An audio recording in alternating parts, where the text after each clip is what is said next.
Okay, so this question links to a very common practical in biology, and it's basically looking at osmosis. And you can either look at potato discs and look at how their mass increases as you place them in different concentrations of sodium chloride solution, or you can use cylinders and you measure the length increase or decrease of potato or carrot or some other vegetable cylinder. And within that, you could measure the percentage increase in mass or length, or you could measure the ratio, i.e. looking at the starting mass and the end mass. Now, clearly, as stated in this question, they've looked at the ratio. They've measured the mass at the beginning, they've measured the mass at the end, and then they've calculated the ratio by taking the mass at the start and dividing it by the mass at the end.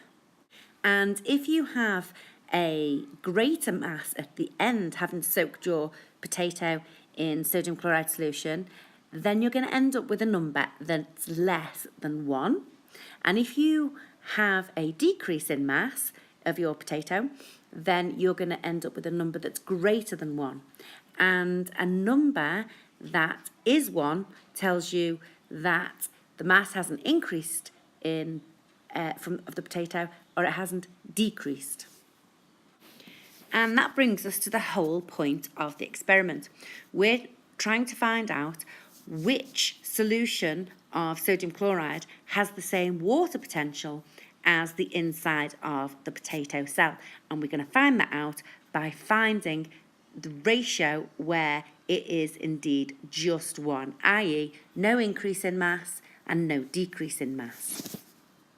So before we even look at the question, we can see that initially, when placed in pure water, the water potential inside the potato was lower than the water potential outside the potato, and so therefore water moved in, and the ratio of mass at the start to mass at the end was less than 1. As we move through those numbers, we can see that when you get to 0.3 moles of sodium chloride per decimetre cubed, that the reverse is now true. That with 0.3, the water potential inside the potato is now higher, and water has moved out by osmosis to the solution outside, and therefore the ratio of mass is above 1.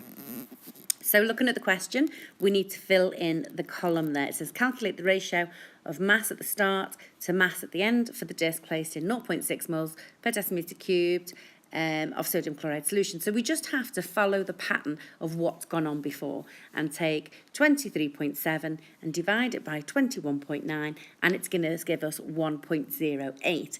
And there's a mark there for the right answer only. But if you notice in the question, in the table, everything is down to 3 significant figures. So that means you have to give your answer also to 3 significant figures. If you'd written 1.1, it would be wrong. Okay, so on the next question, it says the students gave their results as a ratio. What is the advantage of giving the results as a ratio? Well, just like recording your results as in percentage change in mass or length, these methods of recording information allows comparison. We're able to see from each disc what percentage or ratio they increase, because of course the different discs may have had a different starting mass. So to answer the question, all we do is we write it allows comparison, as the discs may have had different starting masses. When you're doing this experiment, it's required practical 2 at A-level. It's very, very difficult to get every potato cylinder or potato disc exactly the same size in length or the same mass, and so therefore it's much, much easier to just assume that they have different starting masses and to use ratios or percentage change in length. Okay, so the students were advised that they could improve the reliability of their results by taking additional readings at the same concentrations of sodium chloride. Now, we know that repeats equals reliability, but how does it become more reliable just by doing repeats? Well, it allows you to identify anomalies, and also it reduces the effect of those anomalies, because as you gather those results and then you average them out by taking a mean, their difference, their odd number, is diluted, if you like, it's diminished. And so the marks for this question wanted you to say, allows the effect of anomalies to be reduced and a mean to be calculated. And remembering, of course, that we never use the word average anymore because, of course, we know that there are 3 types of average: the mode, the median, and the mean. So we need to be specific. We do not use the word average.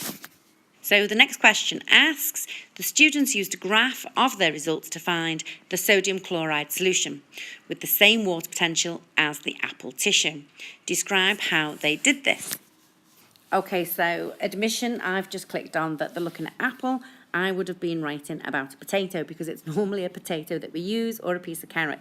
Either way, it's fine. Examiners see all kinds of things. Normally when they're asking about rats, people start talking about mice and vice versa. But that part of the science is not normally marked down, although it is important to get it right. Anyway, where are the marks with this? Well, the first thing we need to do is to talk about plotting a graph, but we need to talk about what goes on what axes.